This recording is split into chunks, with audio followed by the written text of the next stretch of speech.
시청자 여러분 안녕하십니까?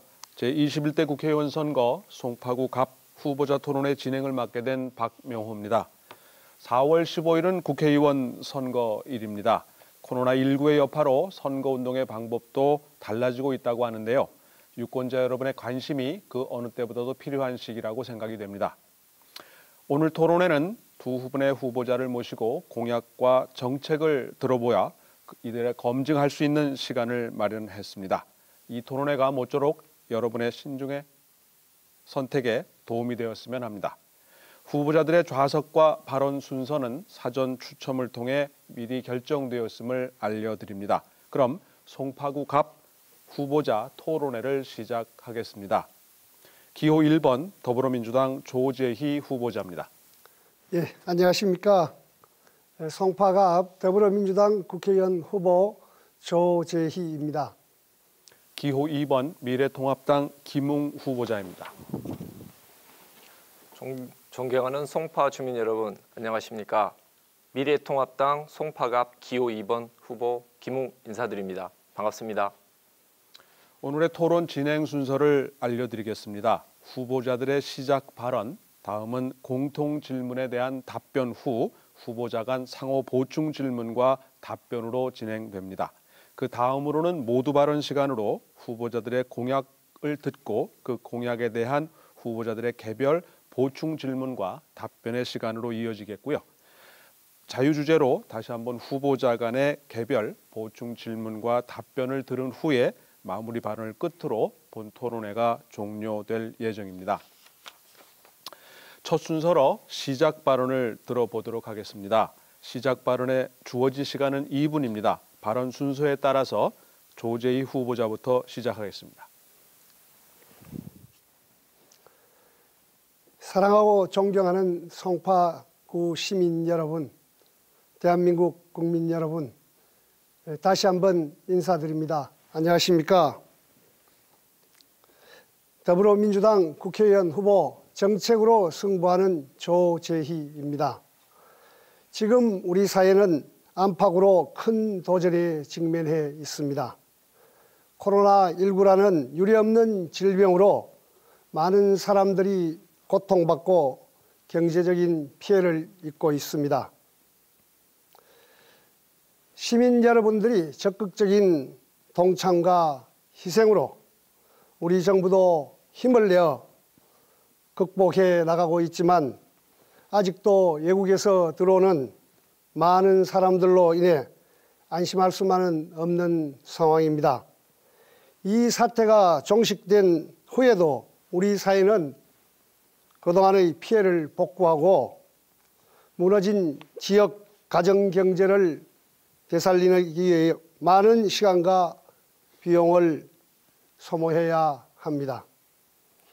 한편 우리 사회를 둘러싼 국제 환경도 녹록치 않습니다.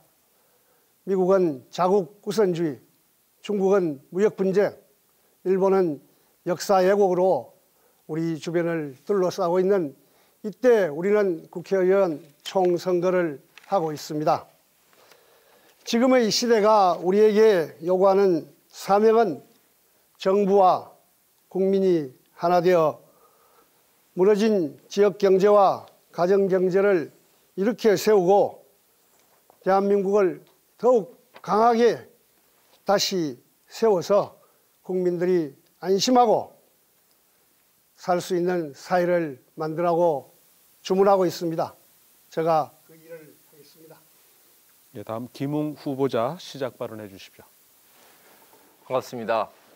가장 먼저 이 자리를 빌어서 저를 환대해 주시고 정말 길거리에서 따뜻한 격려를 해주셨던 송파 주민 여러분께 정말 감사하다는 말씀을 드리고 싶습니다. 저는 20년 동안 검사 생활을 했습니다.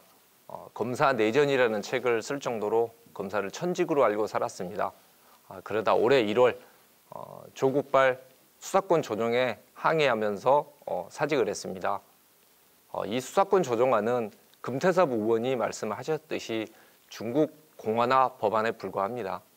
저는 그러한 방향에는 단호히 반대하기 위해서 검사직을 사직했습니다.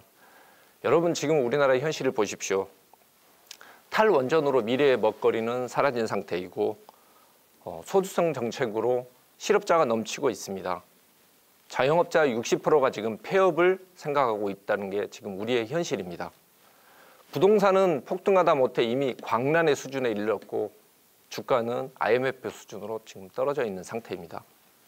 그럼에도 정부는 자신의 정책 실패를 무거운 조세 부담으로 국민들에게 전가시키고 있습니다. 이 정권은 그럼 과연 도덕성은 어떻습니까? 청와대 인사들은 부동산 투기를 일삼고 공문서를 위조해서 자기 자식들을 대학으로 보냅니다. 울산 부장선거처럼 권력을 이용해서 선거를 조작하고 있습니다. 오죽하면 대한민국 법원에서 조국 장관의 범죄에 대해서 법치주의를 후퇴시키고 국가기관의 공정성을 저해했다라고 표현했겠습니까? 저는 이 모든 변화에 대해서 이 방향에 대해서 단호히 거부하고 국민 여러분, 주민들과 함께 바른 방향으로 반드시 이끌고 말겠습니다. 그게 제가 이번 선거에 출마한 이유입니다. 예, 감사합니다.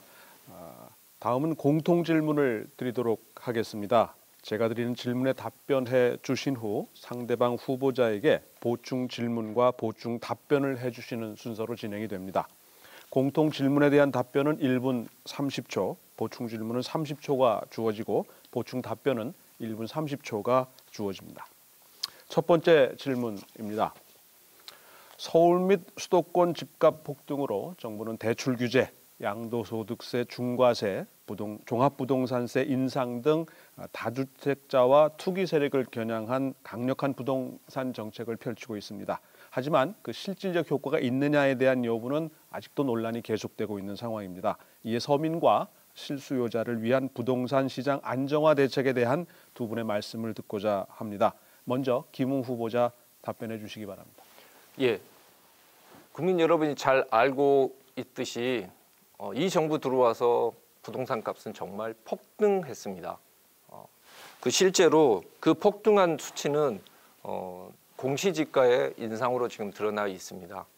송파구만 해도 18% 이상의 공시지가 인상이 있습니다. 이 모든 부담을 결국 국민에게 지우는 것입니다. 저희는 이 모든 게 결국은 부동산 수급 조정 실패가 가장 큰 원인이라고 생각합니다. 가장 먼저 저희는 재건축을 활성화시키겠습니다. 정말 층간소음 없고 주차 걱정 없고 겨울에는 뽁뽁이 바르지 않고서도 살 수 있는 그런 집을 만들어서 국민 모두에게 공급을 해야 합니다. 그리고 두 번째로 주택담보대출 기준을 완화하겠습니다.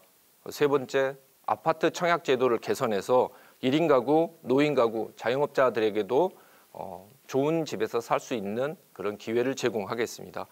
그리고 부동산 세제는 양도세 등에 대해서도 획기적으로 개선해서 다주택자의 출구 전략을 모색해서 결국 부동산 값을 안정을 이뤄내도록 하겠습니다. 저희 정권은 보수 정부는 아시다시피 지난 10년 전에 실제로 부동산을 잡은 경험이 있습니다. 저희를 믿어주시면 반드시 부동산 가격 잡아내겠습니다. 다음은 조재희 후보자 답변해 주십시오. 예, 그렇습니다. 부동산 가격이 폭등해서 정부가 다양한 정책을 여러 차례 내어놓았습니다.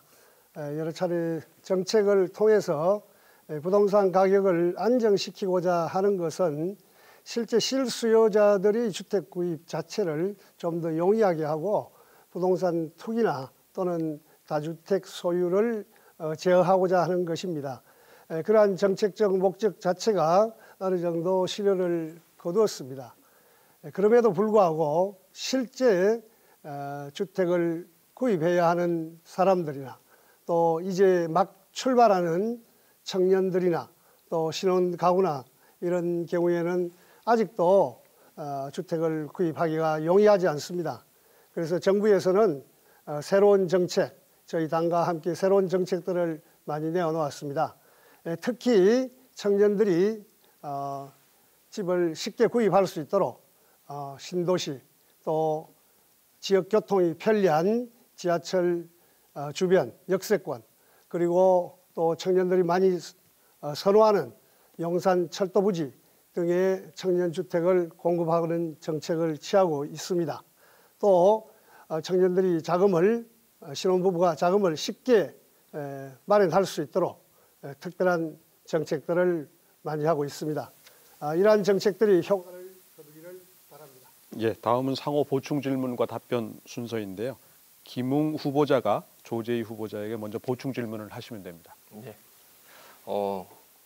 얼마 전에 강남권에 계신 그 민주당 후보들께서 모이셔서 보유세 폐지를 하겠다라고 말씀하시는 것을 들었습니다. 참으로 다행스럽다고 생각하고 있습니다. 이 현 정부의 잘못된 방향에 대해서 분명히 인식을 하고 계신 것 같아서 지금이나마 다행이라고 생각합니다. 물론 지금 민주당 당론에서는 그걸 반대하고 있는데 그 잘못된 방론을 고치시라고 생각합니다. 그럼 보유세 폐지를 하셨는데 보유세 중에 어떤 부분을 폐지를 하시겠다고 하는 것인지 좀 궁금합니다.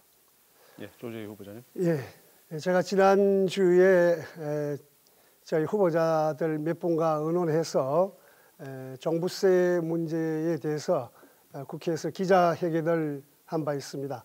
우선 그 내용의 가장 핵심은 1가구 1주택에 대해서 종부세를 감면하는 것입니다.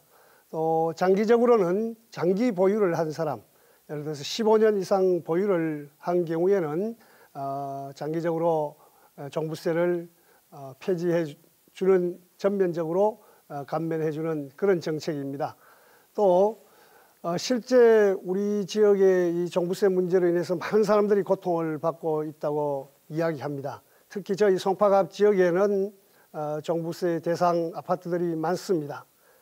그리고 거기에는 평생 집 한 채를 마련해서 자기 자산으로 가지고 있는 분들이 있기 때문에 이분들이 70세 이상 어르신이 되어서 종부세 부분을 내기 어려울 때 이런 부분에 전면적인 감면이 이루어지도록 저희가 노력하고 있고, 정부도 지금 이에 대해서 호응하고 있습니다. 문재인 대통령께서도 지난번에 이 부분에 대해서 적극적인 제안을 해주시고 있습니다. 우리 김웅 후보께서도 함께 해주시면 좋겠습니다. 예, 이번에 순서를 바꿔서 상호 보충 질문과 답변이 있는데요.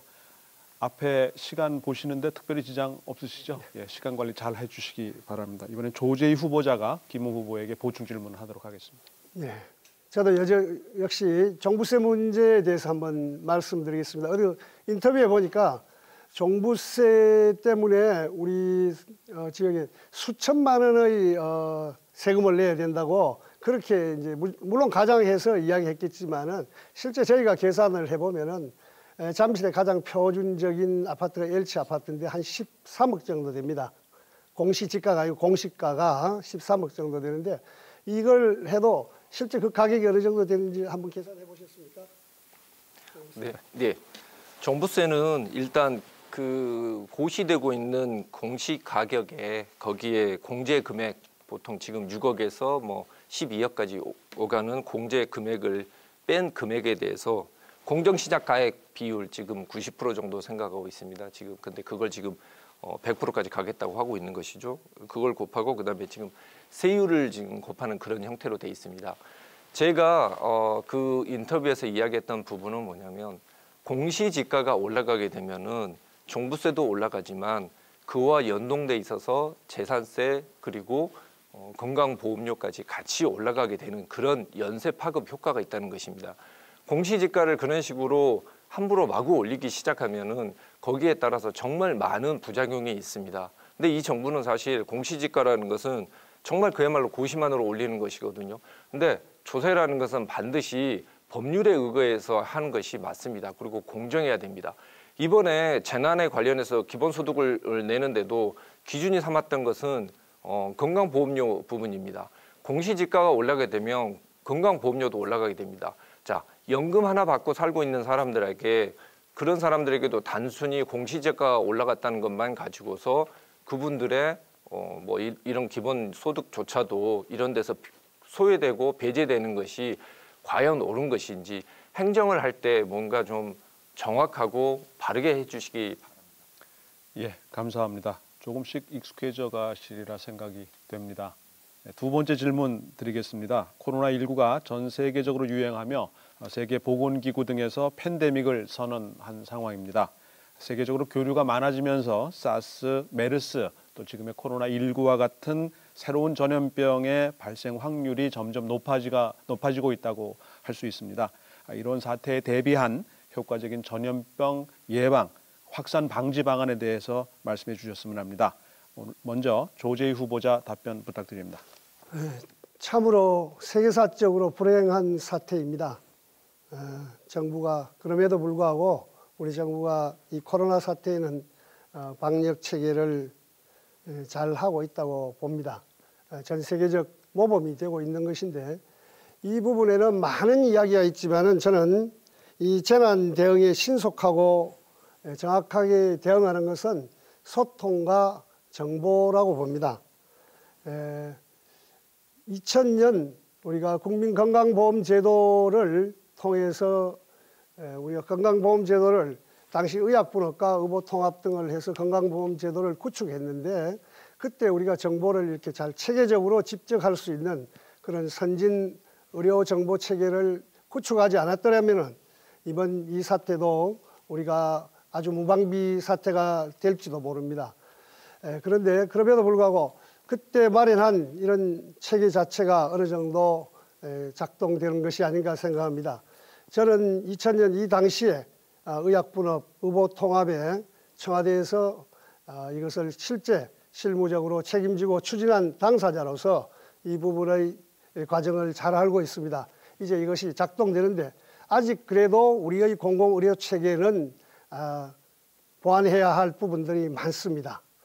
특히 이런 대규모 전염병에 대해서 시민들이 안전하게 치료받을 수 있는 감사합니다. 체계를 만들어줘야 한다고 봅니다. 다음 김웅 후보자 답변 주시기 바랍니다. 우리나라 의료보험은 1989년부터 시작한 것으로 알고 있고요. 통합이 2000년부터 된 것으로 알고 있습니다. 대만 이야기를 한번 해볼까 합니다. 대만은 사실 전문가들이 처음부터 이 우한 코로나에 대응을 했습니다.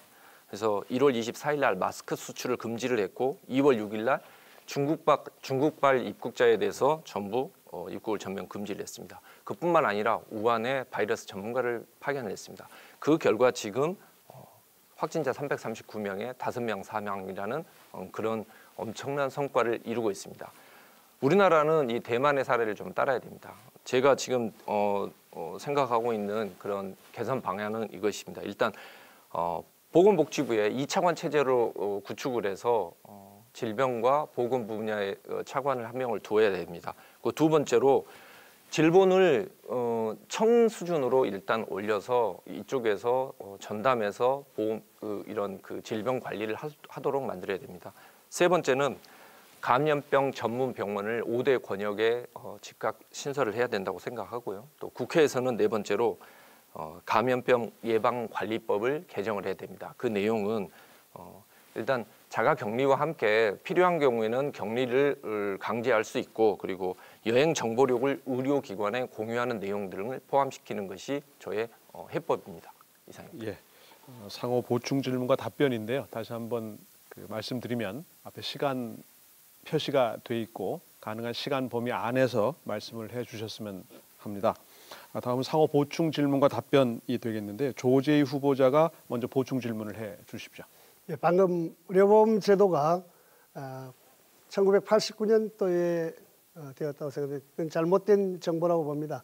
우리나라 의료보험 제도는 63년도에 법이 만들어져서 시행되지 않다가 77년도에 비로소 공무원, 군인, 교사 등 특수직만 시행되었다가 그 이후에 2000년도에 전 국민이 확대 실시된 것입니다. 그래서 좀 그거는 수정해서 한번 생각해 보시고 그 제도에 대해서 잘 알고 계십니까? 감사합니다.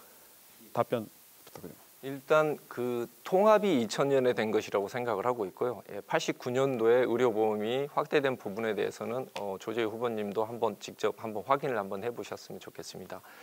그리고 저는 지금 의료보험 부분이 지금 우리나라에 있었을 때 물론 정말 다른 나라에 비해서 엄청나게 지금 발달되어 있지만은 사실 이번 우한 코로나 부분은 다른 부분보다 사실 의료인들의 정말 엄청난 헌신과 그분들의 희생으로 가지고 이런 성과를 얻어냈다고 생각을 합니다. 지금 정부는 마치 정부가 잘해서 이렇게 됐다고 생각을 하는데 처음에 의사협회나 그다음에 감염협회에서도 여러 차례에 걸쳐서 입국을 금지해야 된다라고 이야기를 했었습니다. 지금 사태를 보면서 제가 생각나는 것은 임진왜란 때 선조 임금 생각이 납니다. 전쟁을 미리 충분히 막을 수 있었음에도 불구하고 그걸 막지 못하고 의병이 활약을 해서 전쟁을 이겨낸 이후에 자신이 이 전쟁에서 최고 공로자라고 이야기하는 거하고 과연 무엇이 다른지 참으로 한탄스럽을 뿐입니다. 예, 감사합니다. 시간을 많이 세이브해 주셨는데요. 앞에 시간 보시는데 특별히 지장 없으시죠? 자, 이번 김웅 후보자께서 보충 질문 부탁드립니다. 어제 사실은 우리 송파 주민들은 참으로 놀라운 소식을 들었습니다. 외국에서 입국되는 입국자들을 상대로 선별 진료소를 잠실에 설치를 하겠다라고 이야기를 하고 있습니다. 여러분 다 아시다시피 공항에서 잠실 운동장까지는 70km입니다. 그 넓은 땅 다 놔두고 왜 잠실에 설치를 하려고 하는 것인지 거기에 대한 조재희 후보의 생각을 듣고 싶습니다. 예, 그렇습니다. 어제 탄천 종합운동장 부지에 외국에서 들어오는 사람들의 선별 진료소를 설치해서 거기에서 이제 선별 진료를 받고 집으로 돌아가시는 분들이 지하철이나 버스 등 대중교통을 이용하게 되면은 결국 송파 시민들이 함께 이렇게 타게 돼서 아주 불안한 걱정을 많이 하고 있는 것입니다. 그래서 바로 그 소식을 듣고 저는 바로 대처를 했습니다. 서울시와 우리 당과 등 해서 이분들이 여기에서 선별진료소에 들렸다가 집에 돌아갈 때도 대중교통을 이용하지 않는 그런 방안들을 바로 즉각 조치를 해서 그것을 주민들에게 또 알리고 주민들이 걱정하지 않고 우리 지역에서 살 수 있도록 그 자체가 저는 그게 뭐 인천공항 근처에 빨리 그 근처에서 선별진료소를 해서 거기에서 했으면 좋겠다는 생각을 가지고 있습니다만은 이미 종합운동장 근처에다가 설치를 했기 때문에 그 부분에 주민 피해가 없도록 즉각적으로 조치를 한 바 있습니다. 그래서 정치하는 사람들은 가장 중요한 것이 시민적 요구, 시민들이 어떻게 반응하느냐 이 부분에 대해서 당장 걱정을 하고 하는 문제에 대해서 즉각적으로 대처하는 능력을 가져야 된다고 생각합니다. 그래서 어제 다행히 그 문제가 해소될 수 있어서 앞으로도 적극 지켜보겠습니다. 예, 감사합니다. 다음 세 번째 질문 드리겠습니다. 요즘 청소년들의 성범죄, 집단 따돌림 등 범죄 수준이 더욱 흉폭해지고 있는 걸로 알려지고 있습니다. 이 인성교육의 중요성이 그 어느 때보다도 강조되고 있는 상황인데요.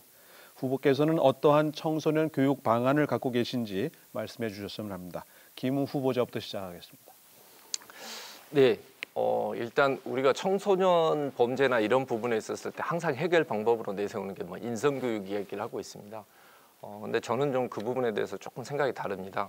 일단 우리나라 대부분 청소년들은 매우 착합니다. 근데 일부 문제를 지금 일으키고 있는 학생들이 좀 있거든요. 이 친구들에게 사실은 우리 사회가 알려줘야 되는 건 뭐냐면 남에게 나쁜 짓을 하고 가해를 하면 반드시 거기에 대해서 책임을 져야 된다는 것을 알려줘야 되는 것입니다. 그게 올바른 인성교육입니다. 과거 제가 교육과학기술부에서 장관 보좌관으로 근무를 했었을 때 학교폭력 문제가 정말 심각했습니다. 그때 저희가 학교폭력 가해자에 대해서 생활기록부에 기록을 하는 것과 학교에 보안관을 두는 것에 대해서 추진을 했었습니다. 그때 민주당은 그 두 가지를 격렬하게 반대를 했습니다. 하지만 결국 그 제도를 안착을 시켰고 그 결과 어느 정도 효과를 내고 있는 것이 현실입니다. 그와 아울러 사실 우리나라에서 이 학교폭력과 그 여러 가지 문제점들이 발생하는 것은 지금 되게 낙후되어 있는 우리나라의 교육제도입니다. 뭐 반과 즉 일제시대부터 내려왔던 담임제도, 반제도 이런 것들이 같이 모여 있는데요. 그런 것들을 같이 좀 교정을 하고 바꿔내야 됩니다. 그리고 또한 청소년 같은 경우에 지금 형사 미성년자 연령이 14세 미만으로 되어 있는데요. 이건 정말 과거에 만들어진 기준입니다. 이거보다 낮춰야. 네, 감사합니다. 조재희 후보자님. 예, 청소년들의 인성교육 부분에 대해서 한국 사회에서 많은 이야기를 합니다. 그런데 인성교육 부분은 뭐 어느 시대나 굉장히 중요한 부분입니다. 그렇지만은 청소년들 같은 경우에 지금 우리 사회에서 필요한 것은 청소년들이 어떠하다고 그렇게 편견적으로 바라볼 것이 아니라 새로운 시대적 제도를 마련할 필요가 있습니다. 그것은 저는 선진국가의 경우에 시민적 덕성을 키우는 시민교육이 매우 중요하다고 저는 제안하고 싶습니다. 제가 당선되면은 시민, 자치, 토론, 미디어 등 이런 새로운 교육 부분들이 이제 청소년들에게 조금 보완되어야 된다고 생각하고, 다만 지금 디지털상에서 나타나고 있는 일부 극렬한 범죄 이런 부분에 대해서는 디지털상에 보완되지 않은 부분들이 많습니다. 제도적으로 이 부분의 보완에 대해서 한번 사회적 합의가 있어야 된다고 생각합니다.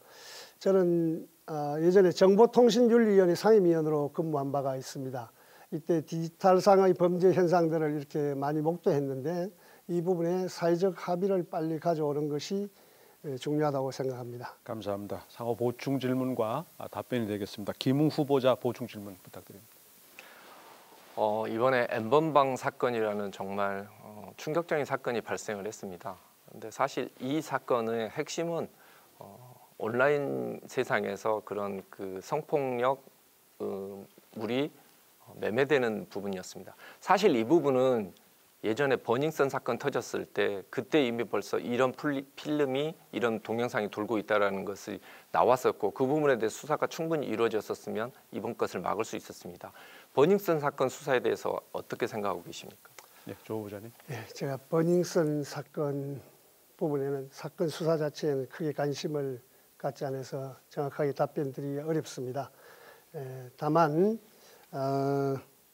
이 부분에 일어나는 현상들이 청소년들도 여전히 성인들도 마찬가지지만은 이 성인지 감수성 부분에 좀 주목할 필요가 있다고 생각합니다. 이제는 다양한 사람들이 이 사회에서 접촉하는 빈도수가 높기 때문에 이 새로운 현상에 대해서 법률이나 제도 이런 부분들이 좀 더 보완되어서 마련되어야 되고, 그걸 아까 제가 시민적 덕성이라고 이야기를 했는데 시민 스스로 자율적으로 교정할 수 있는 그런 부분들이 우리 사회가 한 걸음 더 나아가서 이 부분에 접근을 해야 됩니다. 개별 사안에 대해서 이 법률적 처벌 이 부분과 함께 이들을 교육하고 할 수 있는 그런 제도적 방침이 마련되었으면 하는 생각입니다. 네, 감사합니다. 다음은 조재희 후보자 보충 질문 부탁드립니다. 김웅 후보 우리 동네 이야기를 좀 하겠습니다. 우리 동네 파크리오 아파트에는 초등학교가 2개 있고 중학교가 없습니다. 고등학교 하나 있고, 그래서 학생들을 교육당국은 분산 배치하려고 합니다. 분산 배치하게 되면은 이 학생들이 갖는 고통, 부모들이 갖는 고통이 크다고 생각하는데 이 부분에 대해서 어떻게 생각합니까? 지금 교육청 같은 경우에 이제 분산 배치보다는 지금 잠실중학교 쪽으로 지금 다 보내고 있어서 잠실중학교 과중이 좀 심합니다.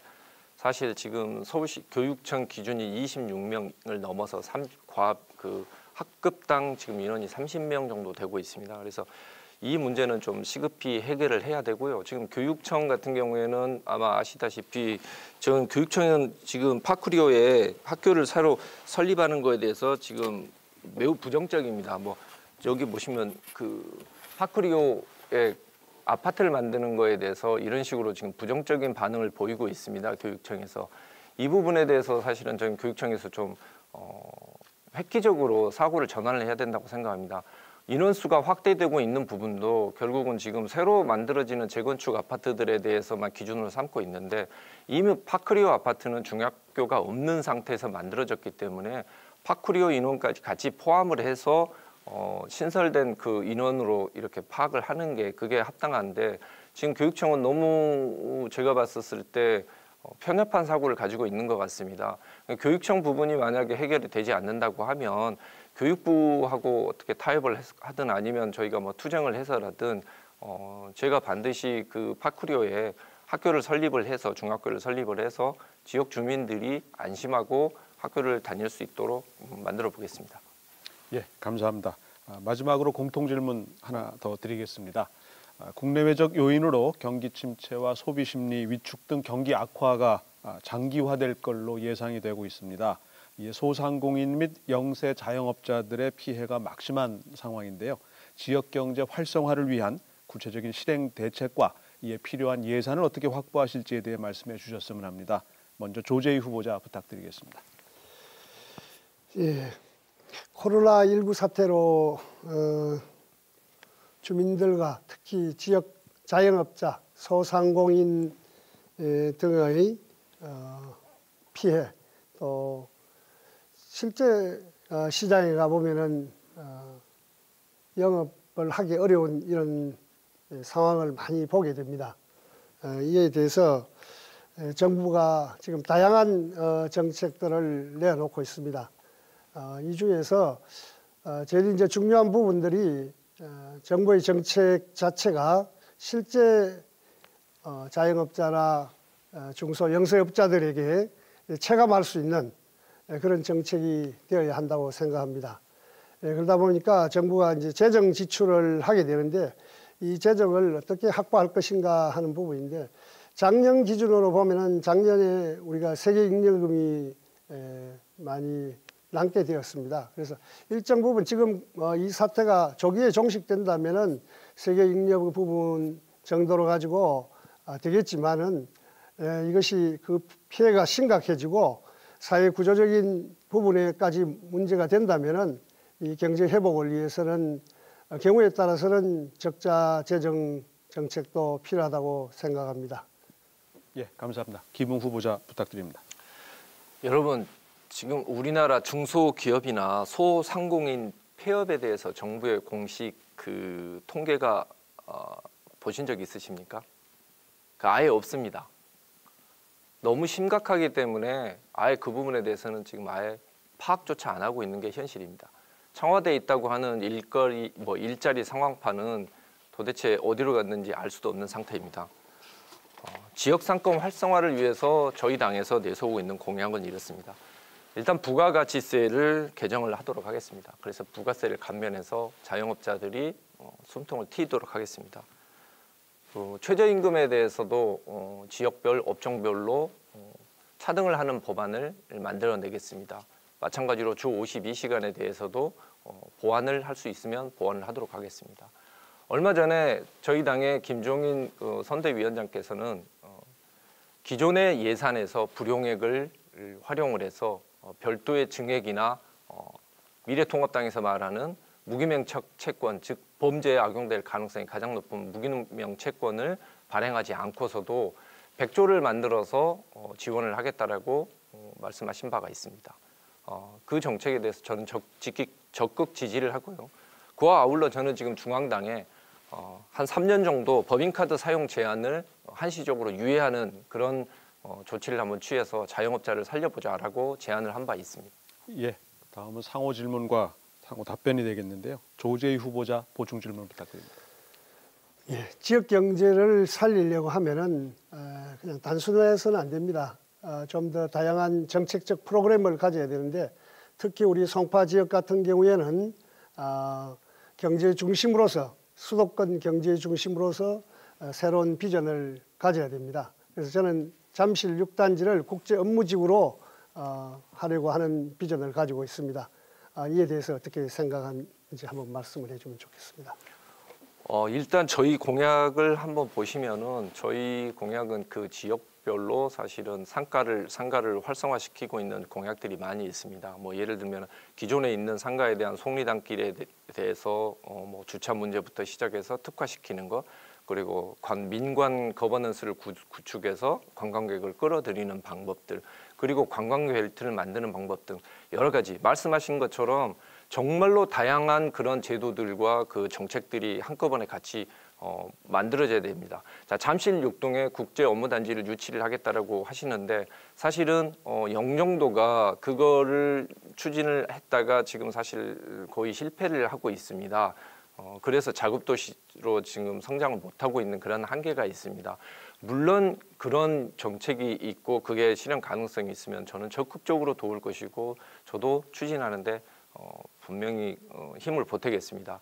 하지만 국제 업무단지 하나를 지금 추진하겠다라고 하고 있는데 영종도도 실패한 것을 지금 여기 가져와서 추진을 하겠다라고 하는 게 과연 현실성이 있는지도 좀 의문이고요.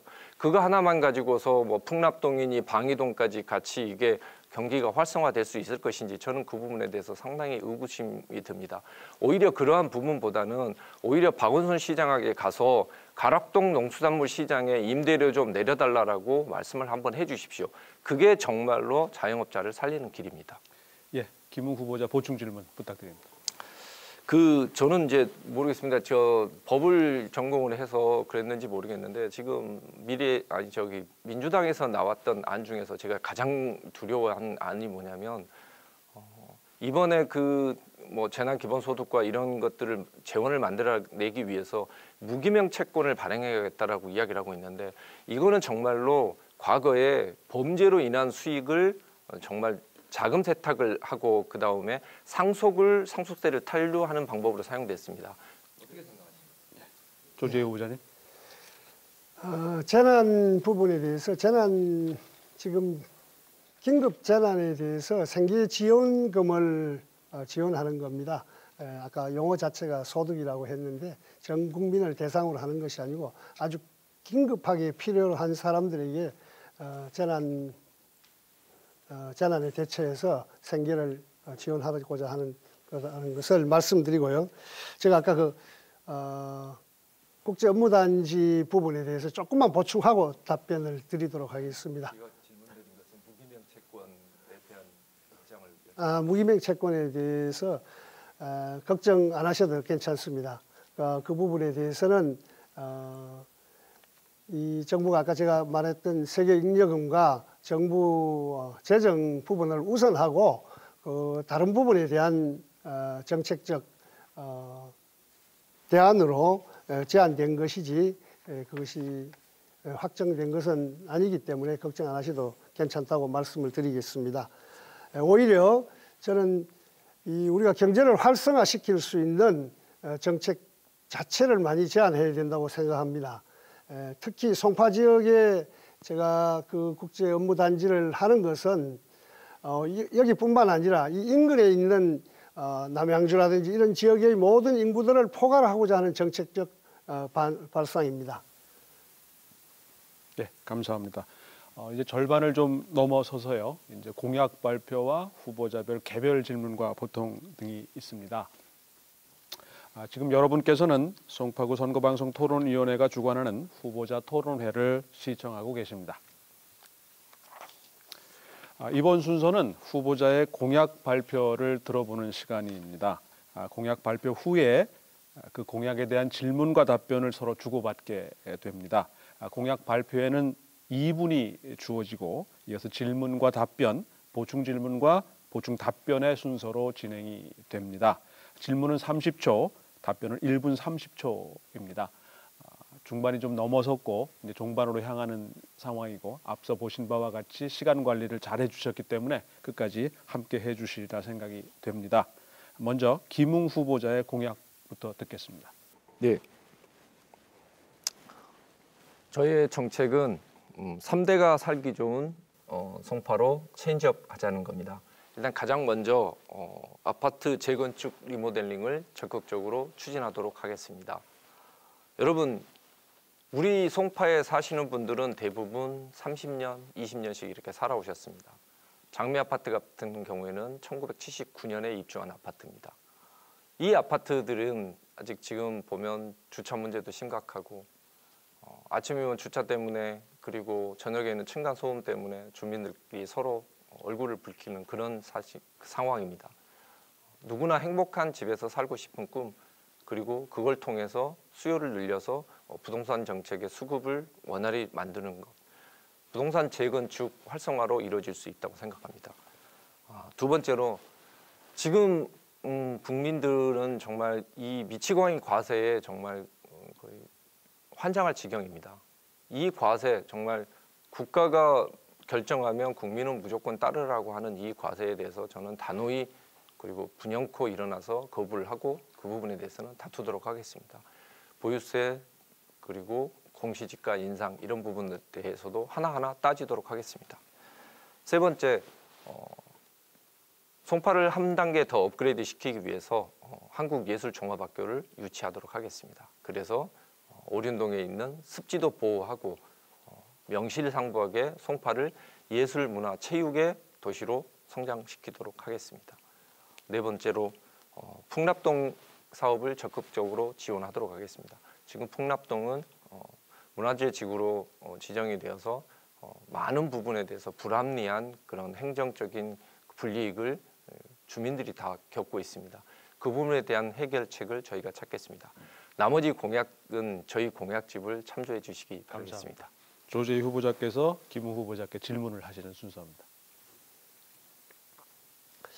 그 공약 중에 제가 예비 홍보문을 보냈더니만 몇 가지는 그대로 좀 뺏겨 썼던데 혹시 그 뭐 기획사에서 뺏긴 겁니까? 아니면 직접 보고 그대로 한 것입니까?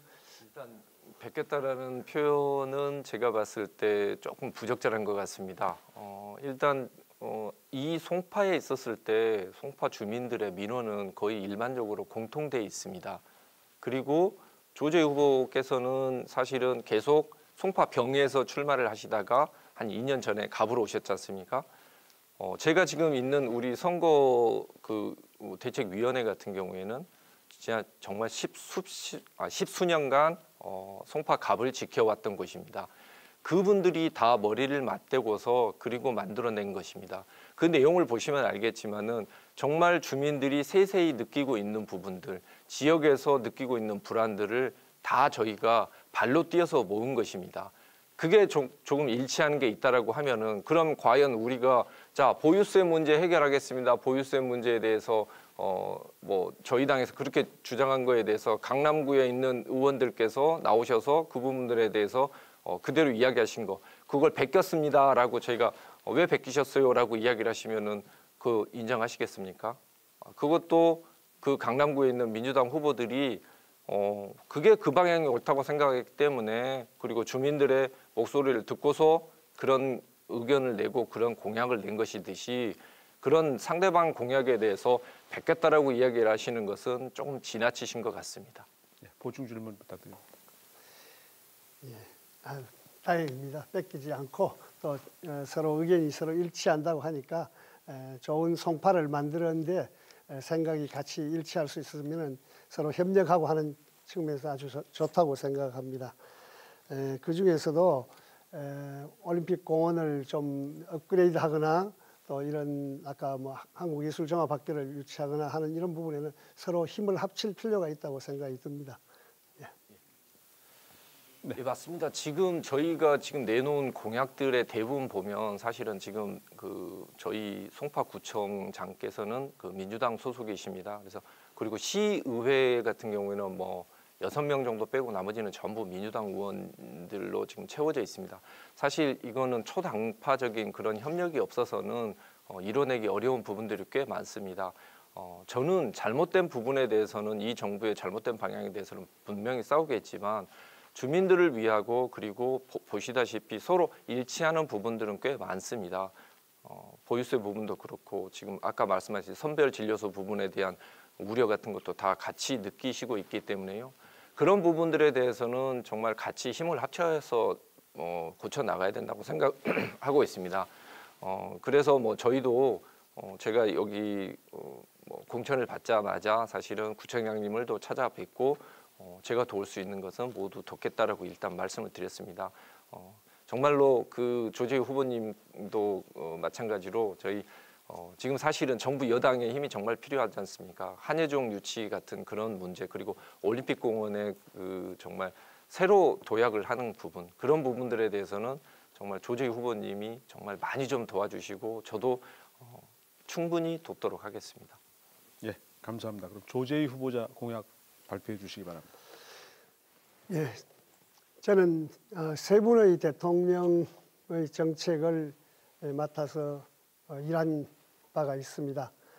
김대중 대통령 때는 청와대 삶의 질 향상 기획단의 기조실장으로서 의약분업, 의료보험 통합, 또 국민연금, 기초생활보장제도 등 사회안전망을 구축하는 노력을 했고요. 노무현 대통령 정부에서는 국정과제를 총괄하는 비서관으로 일했습니다. 또 문재인 대통령 정부에서도 정책기획위원으로 일한 바 있습니다. 저희 이러한 정책적 경험과 능력을 바탕으로 우리 송파를 새롭게 하고 또 대한민국 경제를 다시 살리는 그런 공약들을 몇 가지 제안했습니다. 그 중에서도 가장 첫 번째로 말씀드리고 싶은 것은 아까도 말씀했다시피 아이가 있고 주민이 있는데 학교가 없는 파크리오의 염중학교를 만드는 부분은 신속히 긴급히 해야 된다고 생각하고 주민들과 함께 발로 뛰고 있습니다. 이것이 저희 첫 번째 공약이라고 할 수 있습니다. 그 다음에 송파에는 장미아파트, 올림픽 선수촌, 기자촌 아파트, 또 송파동에 있는 오래된 아파트들이 많이 있습니다.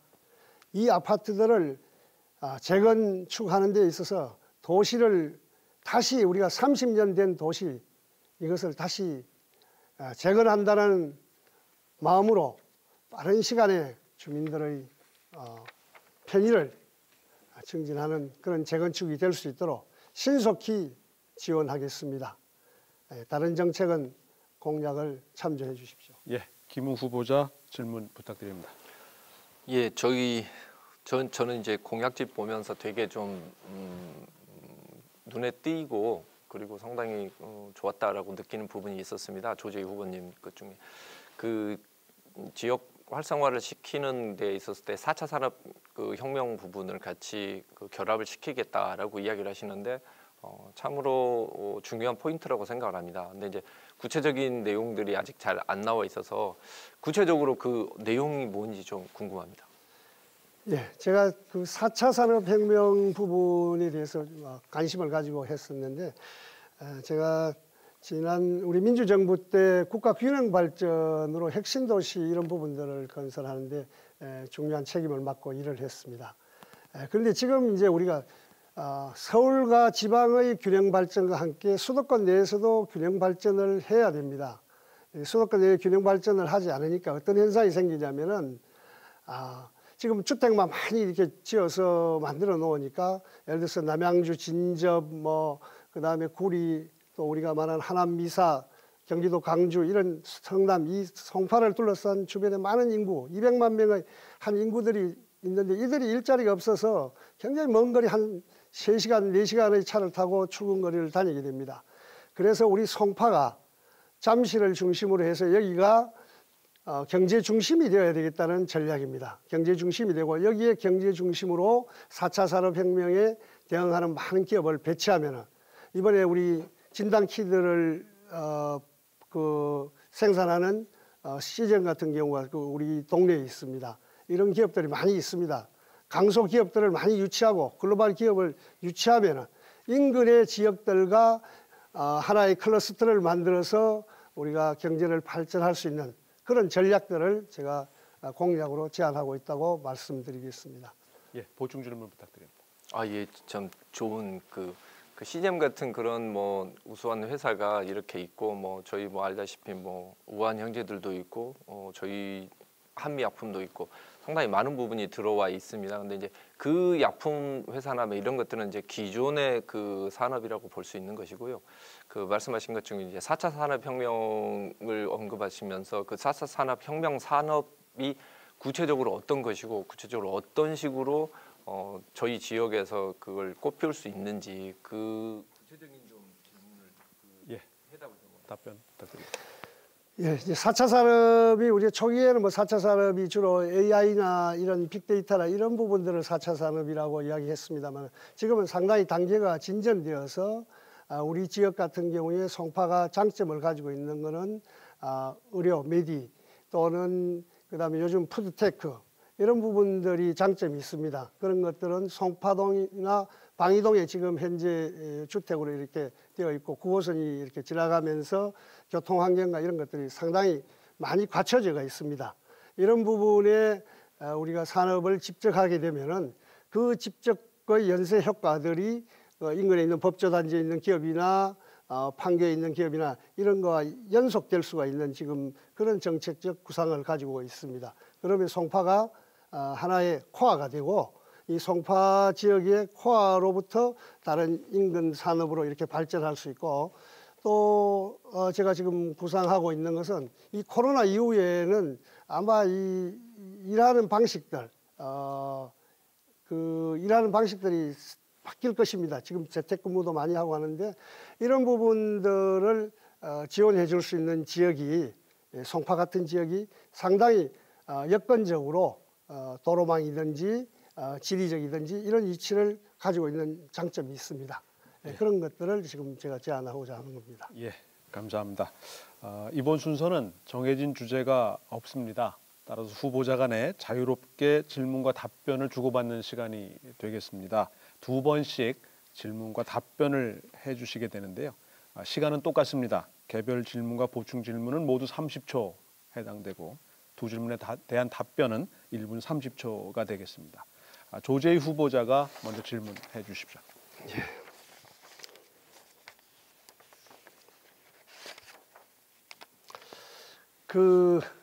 아까 풍납동 이야기하셨는데 우리 송파 갑 지역은 상당히 많은 다양한 지역들이 있습니다. 그 중에서도 지금 긴급 재난에 대해서 생계지원금을 받아야 되는 분들이 많이 있는데 특히 연금 소득을 받지 못하는 사람들이 많습니다. 그래서 연금을 받는 자와 받지 못하는 사이로 갈려져 있습니다. 혹시 우리 김웅 후보님은 그런 부분에 대해서 생각해 본 적이 있습니까? 일단 저희가 그 국민연금 부분에 있어서는 사실 정말 많은 이제 발전을 했지만 앞으로도 정말 발전을 많이 해야 된다고 생각을 합니다. 이제 지금 말씀하시는 게 풍납동 이야기인지 아니면 연금 부분인지에 대해서는 지금 제가 정확히 모르겠는데 일단 풍납동 부분에 대해서 이제 답변을 드리자면 풍납동 부분은 사실은 어떻게 보면 가장 살기 좋은 그런 동네 중에 하나인데 그 문화재 지구가 되면서 지금 많은 부분에서 특히 이곤역 같은 부분은 정말로 심대한 그런 재산권 침해를 입고 있고 그리고 그쪽 지역 자체가 지금 상당히 많이 쇠락을 하고 있습니다. 저희는 뭐 그 전에 박인숙 의원님께서도 그래서 풍납동에 관한 특별법을 제정을 하셔서 시도를 하시고 있었는데 만약에 그게 안 되면 제가 그 부분에 대해서 책임지고 이뤄낼 것이고요. 얼마 전에 저희는 이제 그 문제를 해결을 하기 위해서 주민들하고 간담회를 가졌습니다. 저 개인적으로 하는 게 아니고 세무 전문가와 법률 전문가를 같이 데리고 가서 풍납동의 문제를 정말 끝장을 한번 내보겠다라는 생각을 가지고 가고 있습니다. 결국은 연금도 좋고 다 좋지만은 가장 중요한 것은 경제를 살려서 그리고 소상공인과 중소 기업을 살리는 게 가장 중요한 복지라고 생각을 하고 있습니다. 그래서 그러한 지역의 활성화를 위해서 노력하겠습니다. 예, 보충 질문 부탁드립니다. 예, 아까 제가 풍납동 질문과 두 개 섞였는데 우선 국민연금 부분을 먼저 이야기를 좀 듣고자 합니다. 국민연금 부분이 우리나라 국민 절대 다수가 제가 풍납동 지역에 어떤 분도 그랬습니다. 한 직종에 내가 50년을 일했는데 나는 연금을 받지 못하는가? 그 부분에 대한 질문인데 우리 연금을 받는 우리 김웅 후보님 맞습니까 혹시? 네, 연금 아직 못 받고 있습니다. 아직 못 받고 있고요. 사실 미래에 받게 될지 안 받게 될지도 저는 정확히 잘 모르겠습니다. 지금 사실 국민연금의 운용 상태로 봤었을 때 이게 과연 그대로 유지될 수 있느냐 그리고 제가 받을 시기에 됐었을 때 연금이 고갈되지 않을까라는 그 부분에 대해서 정말 많은 국민들이 우려를 하고 있습니다. 그 부분에 대해서 사실은 정부 여당에서 책임을 져야 될 부분이라고 생각하고 있고요. 또 연금 문제는 지금 뭐 공무원 연금이나 교직에 대한 연금이나 국민연금이나 이런 부분들에 대해서도 어떻게 해결할 것인가 그 첨예한 문제들이 나오고 있습니다. 지금 사실은 국민연금 부분에서 앞으로 어떻게 관리를 하고 이거에 대해서 다음 세대에 넘겨줄 것인가라는 거 하는 부분에 대해서는 사실 지금 정부 여당에서 책임지고 그 문제에 대해서 어떤 국민들에게 신뢰할 수 있는 방법을 그리고 신뢰할 수 있는 그런 실제적인 그런 대안을 제시를 해야 되는 것인데 이제 그 정치 나와서 그 출마를 하고 있는 후보에게 나와서 정부 여당 측에서 국민연금 어떻게 할래라고 이야기를 하시면 제가 그러면 그 해법 알려드리시면 그대로 하실 겁니까? 그거 아니잖아요. 정부 여당이 이런 식으로 그 책임을 지지 못하고 다른 쪽에 자꾸 그런 문제를 제기를 하는 것 자체가 저는 좀 국민연금에 어떻게 보면 숨겨져 있는 문제점 중에 하나라고 생각을 하고 있습니다. 네, 이번엔 김우 후보자께서 조재희 후보께 질문 부탁드립니다. 예. 저는 그 소주성이라고 하는 정말 그 듣도 보도 못한 그거에 대해서 한번 좀 여쭤보려고 합니다. 소주성이 정말 이 정권에서는 성공을 했다라고 이야기를 하고 있는데 소죽도 성당이라고 해주면서 이른바 정말 퍼주기식 정책 그리고 정말 단기 알바의 정말 범람 이런 것들이 정말 이루어지고 있는데요. 그러면 그걸 따지면 국가혁명 배당금당을 찍지 왜 민주당을 찍어야 합니까? 소주성이라고 이제 약칭해서 말을 하니까 이제 소득주도 성장이라고 이야기하는 것입니다. 우리가 성장의 부분을 어떻게 할 것인가 하는 부분인데 소득주도의 부분으로 이제 성장을 하자는 전략이 하나 있을 수 있고요. 우리 문재인 정부가 그것만을 하는 것이 아니라 세 가지 정책, 공정경제와 또 혁신경제를 동시에 하고 있습니다. 아까 제가 이야기한 혁신경제가 우리가 4차 산업혁명에 기반한 경제회복과 경제도약의 정책들입니다. 그런데 이걸 야당에서는 이상한 이름, 소주성이라고 이름을 붙여서 이 소주성만 문재인 정부가 하는 것처럼 이야기를 하기 위해서 지금 하는 부분들입니다. 국민들에게 소득을 늘려주는 것만큼 좋은 정책이 없죠.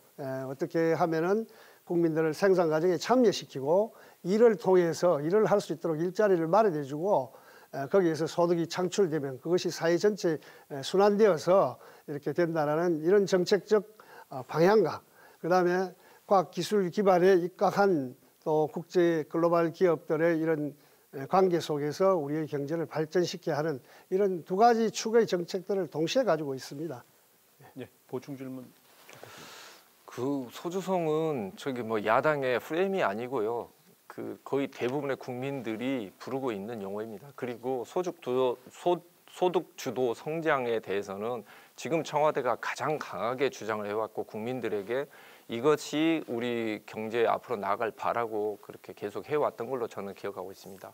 만약에 그렇게 퍼주기가 다 효과가 있으면 제가 분명히 말씀드렸듯이 국가혁명 배당금당에 찍어야지 민주당을 찍을 필요가 없지 않습니까? 돈을 더 주는데. 답변 부탁드립니다. 예. 국가혁명 배당금당이 왜 나왔겠습니까? 우리 사회의 사회적 양극화가 하도 심하다 보니까 그런 주장들도 나오게 된다고 봅니다. 실제 정책은 그렇게 간단하지가 않습니다. 국가가 세금을 거두기도 하고 또 이것을 다른 형태로 이렇게 쓰기도 하지만은 가장 중요한 것은 경제를 살려서 그 경제가 잘 작동되도록 하는 것이 가장 국가의 정책의 목표입니다. 그렇지만은 지금 이제 우리 나라의 상태는 어느 정도 우리가 선진국에 도달하고 있다고 봅니다. 지금은 국가가 다 하진 않습니다. 시장적 기능 또 기업들 이런 역할들이 가장 큰 부분들입니다. 그 중에서도 과거에 우리는 굉장히 노동력만 늘려가지고 경제를 지탱했던 시대가 있었습니다. 그러나 지금은 그런 부분보다는 기업들이 주체적으로 일을 하고 있습니다. 그런 부분들에 문재인 정부가 기업들이 일하기 좋은 환경, 일하기 좋은 그런 지원 정책들을 얼마나 많이 제공하고 있습니까? 이거 균형을 지금 이야기해야 되는 겁니다. 그래서 소득 주도와 혁신 경제와 공정 경제가 이렇게 삼박자가 맞춰간다고 봐야 되는 것입니다. 예, 감사합니다. 이제 마지막 순서까지 왔습니다. 지금까지 토론하시면서 미흡했거나 아쉬웠거나 부진했거나 꼭 하셔야 됐는데 못한 말씀이 있으시다면 마무리 발언을 통해서 오늘 토론을 정리했으면 합니다. 김웅 후보자부터 시작해 주시는데 시간은 2분씩 드리게 됩니다. 김웅 후보자 부탁드립니다. 예, 일단 조재희 후보님하고 같이 이렇게 선거에서 경쟁을 하게 된 거에 대해서는 무한한 다행과 그리고 감사를 드리고 있습니다. 다른 후보들에 비해서 사실 우리 조재희 후보님은 정말 성실하시고 부지런하시고 그리고 정말 정책을 많이 발굴하신 분으로 알고 있습니다. 저는 그런 모습이 결국 많은 그 여당에 좀 더 많은 후보들이 그런 모습을 좀 보여주셨으면 좋겠고요. 사실 다른 곳에서 보시면 알겠지만 지금 야당 후보들은 선거운동이 상당히 힘든 상태입니다. 언론에서도 보면 매우 부정적으로 그리고 악의적으로 이렇게 나오고 있는 그런 상태인 것이고 직접적인 그런 물리적인 테러도 일어나고 있는 그런 상황입니다. 이런 상황에서 그래도 송파에서는 뭔가 밝고 그리고 바른 그런 선거 문화가 정착이 되고 있는 것 같아서 일단 송파 구민 앞에 저희도 조금 면이 서는 것 같습니다. 제가 이제 다시 한번 말씀드리고 싶은 것은 재건축 문제, 특히 올림픽 오륜 아파트 같은 오륜동에 있는 올림픽 아파트 같은 경우에는 최근에 갑자기 안전진단 부분에 대해서 가점을 50%로 늘리면서 그 안전 구조 부분에 대해서 그에 너무 안전진단에서 결국은 적합 판정이 나오면서 재건축이 어려워진 그런 문제가 있습니다. 그때마다 정부에서 그렇게 기준을 마음대로 바꿔버리는 이런 정책들, 그리고 보유세 문제도 그렇듯이 그때마다 이렇게 자꾸 바꾸는 문제가 발생되면 국민들은 그 피해를 다 입게 됩니다. 그런 부분에 대해서 우리 조재희 후보님께서도 좀 확실히 고쳐 나가 주실 것이라고 일단 믿겠습니다. 예, 조재희 후보님.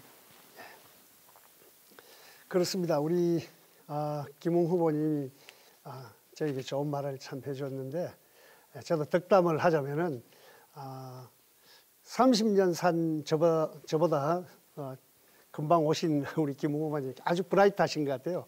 여러 정책을 소상히 잘 이해하시고 있는 것 같습니다. 아까 폭납동 문제도 이야기했습니다마는 오랫동안 폭납동의 문화재로 피해를 받고 있는 고통받고 있는 사람들에게 새로운 희망, 그래서 우리 도시 재생 사업을 하고 있습니다. 이 희망적인 정책들이 잘 진행될 수 있도록 또 다른 정책적 프로그램들을 많이 마련하고자 합니다. 또 오륜 아파트 재건축 부분이 지난번 안전진단 부분에 굉장히 많은 노력을 했습니다만은 그 기준 자체가 바뀌고 이래서 다른 지역들은 유사한 비슷한 시기에 다 지어진 아파트들은 일단 안전진단 정도는 쉽게 통과했는데 여기만 다른 기준을 정해가지고 진단 자체가 통과되지 않도록 한 것은 좀 불공정한 부분들이 있다고 봅니다. 그러나 그럼에도 불구하고 우리가 새롭게 이러한 낡은 주거 환경들 또 주택들 재건축은 우리가 힘을 서로 합치면은 금방 새로운 방향들이 마련되리라고 생각합니다. 송파 지역 부분들은 단순히 송파만의 발전이 아니라 이제 앞으로 서울, 우리가 이른바 강남이라고 이야기하고 있는 부분에 더 대표적인 갑 지역은 명품 도시가 될 수 있는 많은 조건들이 있습니다. 이러한 세계에 내놓아도 떨어지지 않는 명품 도시를 만드는 데 힘을 같이 해주면 좋겠습니다. 예, 감사합니다. 송파구 선관위, 송파구 선거방송 토론위원회가 준비한 후보자 토론 오늘 여기까지 되겠습니다. 준비된 시간이 유권자 여러분의 선택에 많은 도움이 되기를 바라며 이번 선거에도 유권자 여러분의 많은 참여를 기대합니다. 이번 토론회가 끝난 뒤 후보자 연설회가 준비되어 있습니다. 연설회도 많은 시청 부탁드리겠습니다. 함께 시청해 주신 여러분께 감사드립니다. 감사합니다.